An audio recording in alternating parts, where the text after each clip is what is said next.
Assalamualaikum warahmatullahi wabarakatuh. Kali ini kita akan membahas tentang penggunaan obat pada ibu menyusui.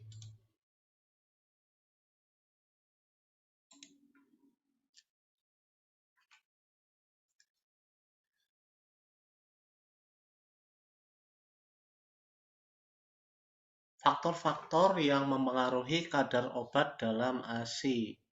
Ya, pada ASI ini gradien pH plasma dan ASI sebesar 7,4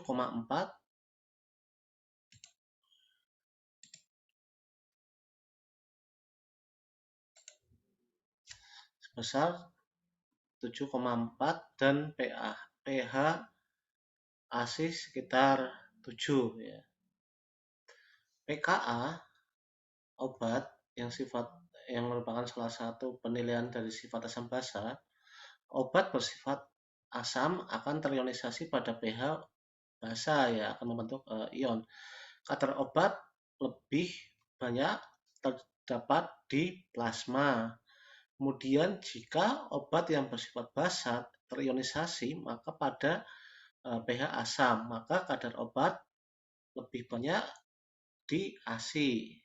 Hal inilah yang perlu diperhatikan dalam penggunaan dan pemilihan obatnya.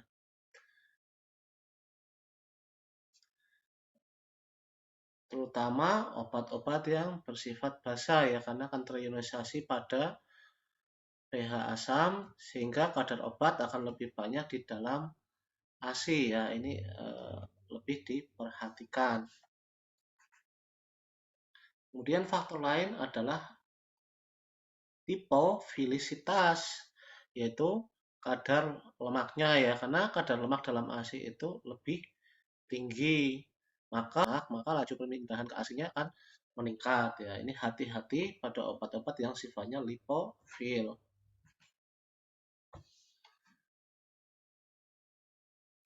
Selanjutnya transfer obat dalam ASI ya. Semua obat terdistribusi ke dalam ASI melalui difusi pasif ya. Jadi difusi pasif dari konsentrasi tinggi ke konsentrasi rendah. Yang penting di sini adalah perkiraan jumlah obat yang akan masuk dalam ASI. Berapa perkiraan jumlah obat yang masuk dalam ASI ya di sini. Faktor yang mempengaruhi laju difusi antara lain adalah dari faktor farmakokinetik dari ibu ya. Farmakokinetik kan antara lain ADME ya, ADME, absorpsi, distribusi, metabolisme, dan ekskresi atau eliminasi dari ibu. Kemudian sifat fisiologi ASI ya, karena sifat fisiologi ya rata-rata ASI sifatnya lipofil ya, lebih banyak lipofil ya, mengandung lemak. Sifat fisiko-kimiawi dari obatnya, apakah dia basa maupun asam. Tadi di sebelumnya kan sudah dijelaskan obat-obat yang sifatnya basa akan terionisasi sehingga lebih banyak ada di dalam kandungan ASI. ASI berbeda dengan plasma ibu. Antara lain pH lebih rendah ya. Jadi pH-nya lebih rendah ya, tadi kan pH-nya 7 ya. Dan kapasitas ikatan protein lebih rendah dan kandungan lipidnya itu yang lebih tinggi. Obat yang sifatnya basa lemah akan terjebak dalam ASI dan obat dengan ikatan proteinnya tinggi akan terjebak dalam plasma. Obat lipofil maka kadar dalam ASI-nya tinggi. Nah, hal ini yang penting yang perlu diperhatikan. Obat basa lemah akan terjebak dalam ASI ya, jadi akan ada dalam ASI. Obat ikatan plasma tinggi itu terjebak dalam plasma karena dalam ASI itu kapasitas ikatan protein plasmanya itu lebih rendah. Ya. Obat lipofil maka kadar dalam ASI tinggi. Nah, itu poin dasar yang harus kita pahami betul ya dalam pemilihan obat-obatan. Nah, kemudian bagaimana perkiraan obat dalam ASI? Tadi kan sudah dijelaskan obat masuk melalui proses difusi ya, transseluler melalui membran biologis. Nah, fraksi obat tak terionisasi berdifusi melewati membran biologis dengan mengetahui derajat ionisasi obat yaitu pKa dan perbedaan pH antara plasma ibu dan ASI, maka rasio ASI dan plasma secara teoritis nanti bisa diperkirakan atau dapat dihitung ya. Ini contohnya nilai pH pada plasma tadi kan 7,4 ya, kalau pH pada ASI itu sekitar 7. Maka rasio yang tidak terionisasi atau ionis dan ionis nanti kita menggunakan rumus Henderson Hasselbalch ya pada equilibrium ya. Ini rumusnya ya, asam lemah log anionisasi ya, anionis dan ionis ya, sama dengan pKa dikurangi pH. Kemudian pada basa lemah log ionisasi dan per anionisasi sama dengan pKa min pH. Ya, ini untuk derajat pH ini untuk derajat keasamannya.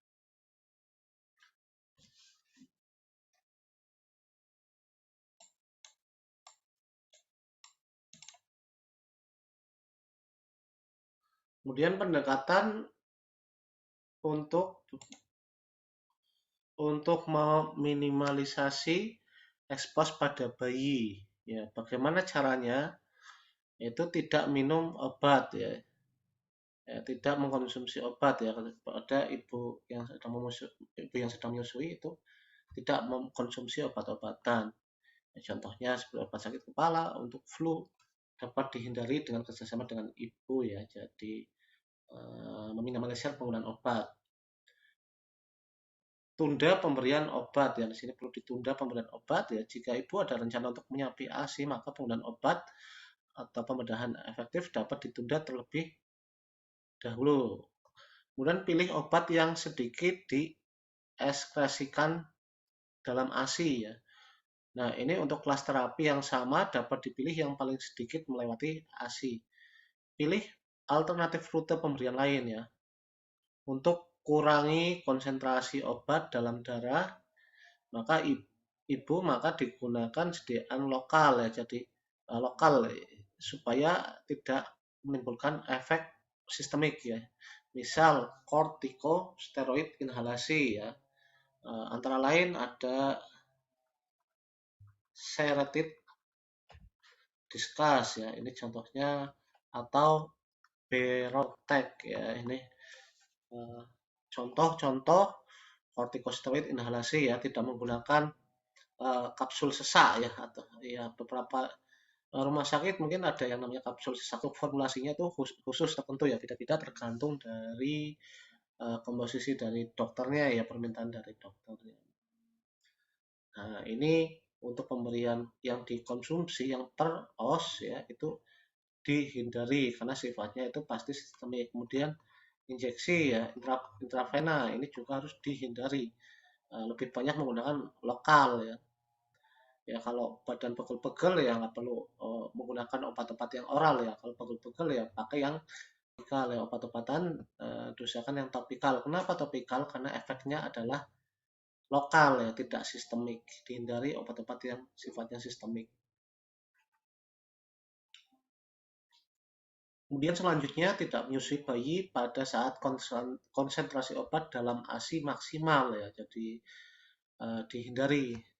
Nah, secara umum konsentrasi ASI mencapai maksimal itu 1-3 jam setelah dosis oral sang ibu. Ya, ini secara umumnya ya 1-3 jam. Maka menyusui tepat sebelum minum obat dapat kurangi ekspos obat terhadap bayi ya. Jadi sebelum mengkonsumsi obat-obatan itu memberikan ASI terlebih dahulu ya. Jadi untuk menghindari konsentrasi obat pada ASI.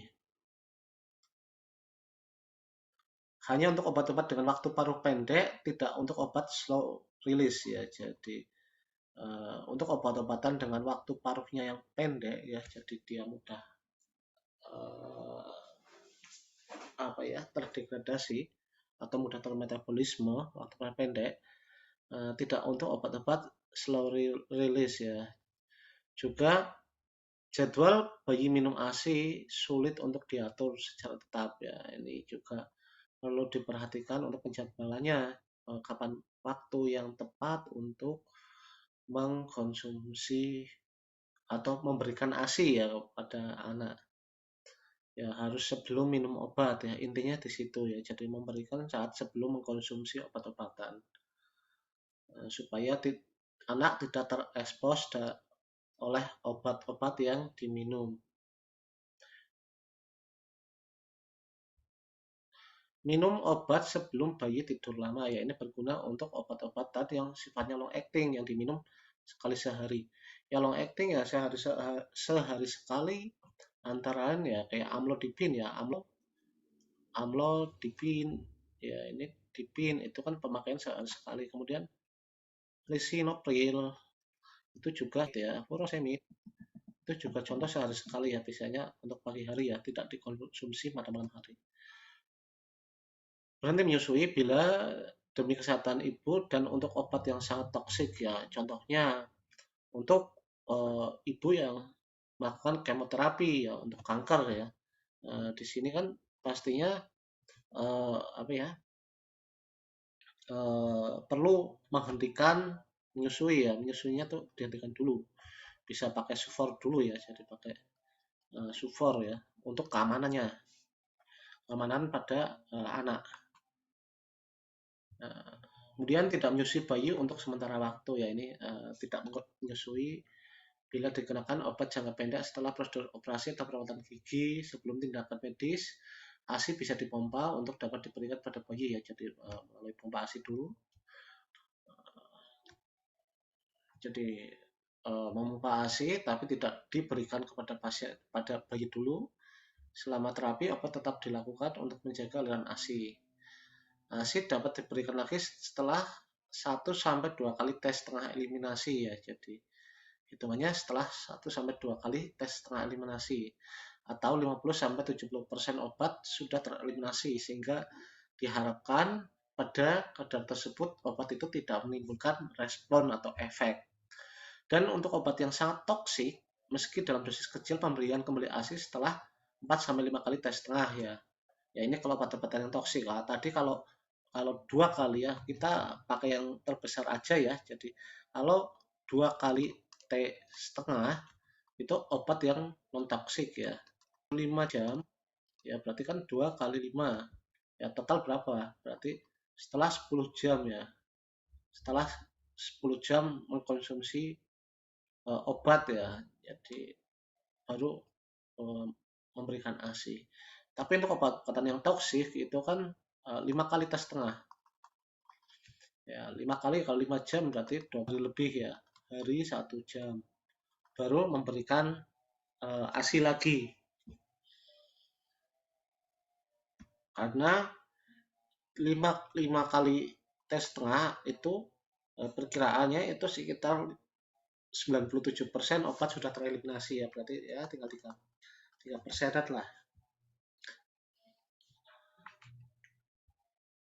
Nah, kemudian bagaimana pertimbangan dari pengobatan itu? Mempertimbangkan rasio manfaat dan resikonya ya, risk and benefit-nya. Terus beresiko lebih besar terhadap paparan obat melalui ASI ya. Ini rute pembeli dipilih yang memberikan kadar terkecil pada ASI ya. Jadi pilih yang rute-rute non peroral ya, yang non peroral dan non IV ya, karena rata-rata kalau yang tidak menggunakan ini maka lebih sedikit ya kadarnya ya. Contohnya pilihlah yang topikal atau inhalasi ya, ini lebih sedikit.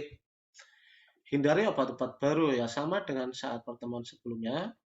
Pada obat-obat baru itu belum ada data-data yang lengkap ya mengenai efek samping obat, belum ada datanya. data ini muncul biasanya kan setelah post marketing surveillance atau obat itu sudah dijual di pasaran. Kemudian pemantauan bayi secara cermat terhadap kemungkinan efek samping ya, ini jika terpaksa sekali dengan mempertimbangkan risk and benefit-nya, maka perlu dilakukan pemantauan apakah bayi tersebut mengalami efek dari obat yang dikonsumsi oleh ibunya.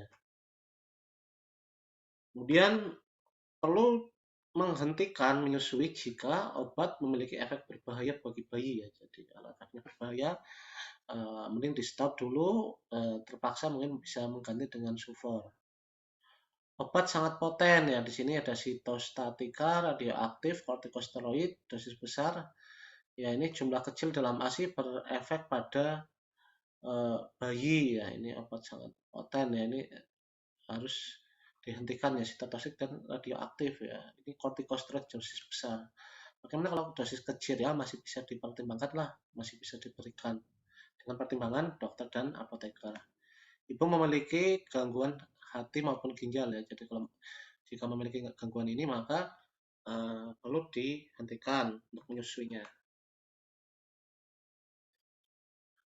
Nah, ini obat yang perlu obat-obat yang kontraindikasi selama menyusui ya. Kontraindikasi itu berarti obat itu tidak boleh diberikan saat menyusui. Apa saja di sini ya, ini contohnya amiodaron ya, ini untuk mengobati aritmia.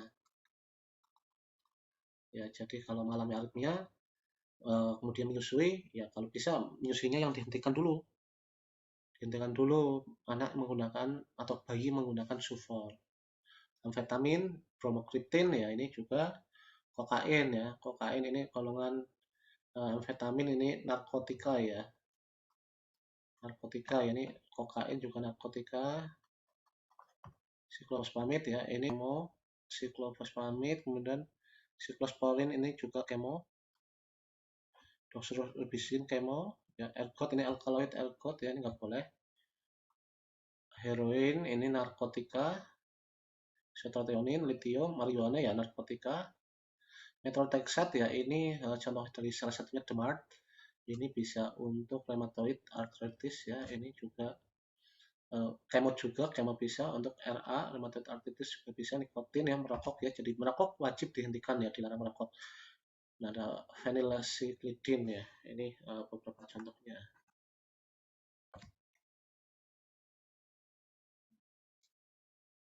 Nah, tadi ini kan obat yang dikontraindikasikan, kemudian ini obat yang perlu adanya peringatan atau perhatian ya selama menyusui ya. Ini ada acebutolol, alkohol ya, ini jangan konsumsi alkohol ya, walaupun jumlah kecil atau besar itu jangan. Ini aluminium pada antasida ya, ini nggak boleh.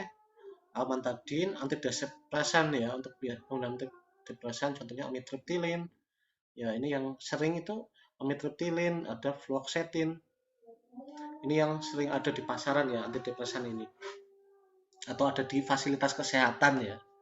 Kalau saya bilang di pasaran mungkin nanti dikira bisa dijual secara bebas ya, ini enggak ya, ini amitriptilin, fluoxetine, ini perlu peringatan selama menyusui. Antipsikotik ya, chlorpromazin, haldol ya atau haloperidol. Nah, ini atenolol ya, atenolol, chloramphenicol ini antibiotik ya, ini chloramphenicol juga perlu diperhatikan. Benzodiazepin ya, dari golongan benzodiazepin ada diazepam, lorazepam, midazolam, prazepam, ya temazepam. Yang sering ada di pasaran ya ini diazepam sama midazolam ya. Lorazepam juga lumayan. Remastin ya, gold salt ya, indomethacin ya, ini untuk kondisi nyeri ya, nyeri RA ya, rheumatoid. Metadon ya, metadon ini jika lebih dari 20 mg ya. Metadon ini digunakan untuk terapi juga ini ya, walaupun masuk narkotika, tetapi metadon ini digunakan untuk kecanduan ya, untuk terapi kecanduan ya, kecanduan narkotika ya, narkotika.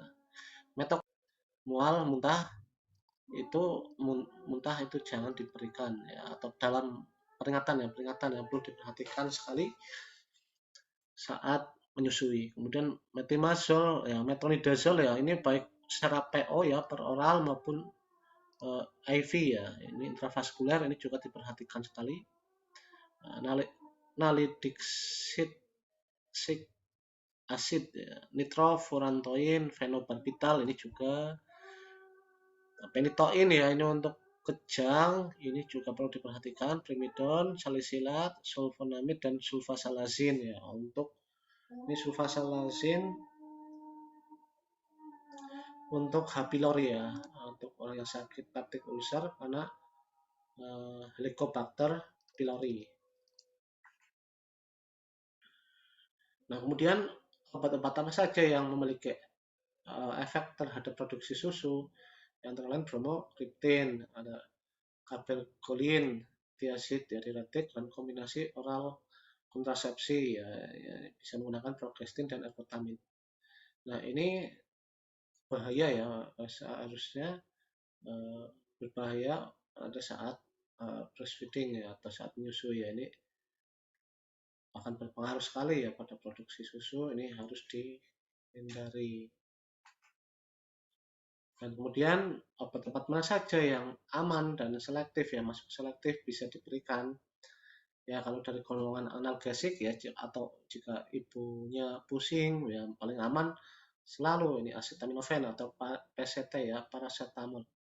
Ini aman ya, ini selama kehamilan ya aman, selama laktasi atau menyusui juga paracetamol itu aman. Kemudian antikoagulan ya, ini eh, selama heparin ya, heparin kemudian LMWH ini saat pregnancy kehamilan itu aman.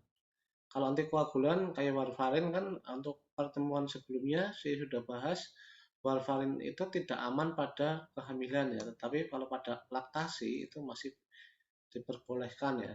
Dengan bagaimana kalau warfarin itu kan perlu monitoring ya, APTT-nya ya, APTT ya, APTT-nya perlu dimonitoring ya.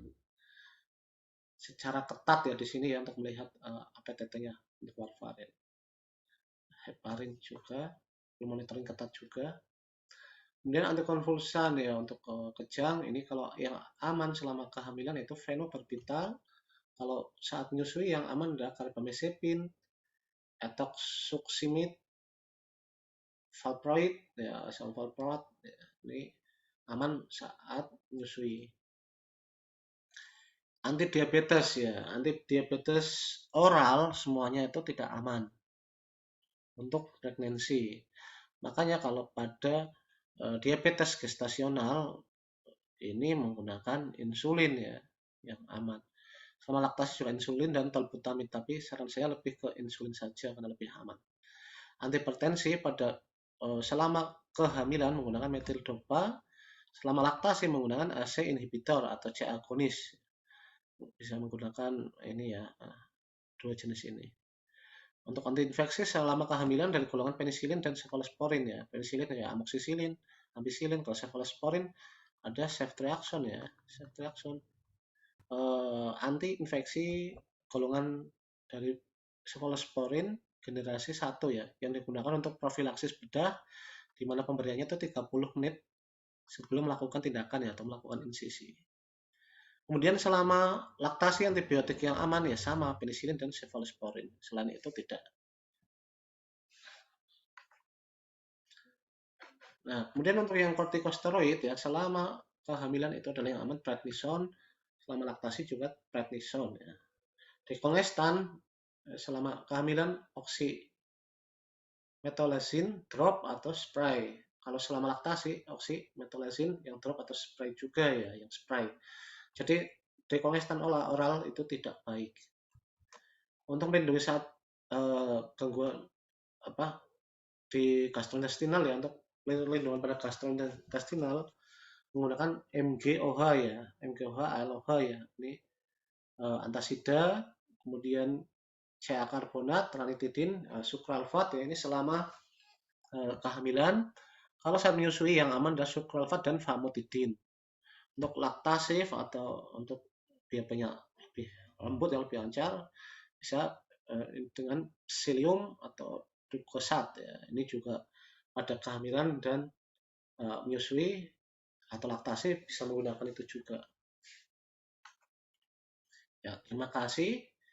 Semoga bermanfaat dan bisa diterapkan dalam berpraktek ya, dalam berpraktek dan dalam kehidupan sehari-hari. Ya, sekian. Wassalamualaikum warahmatullahi wabarakatuh.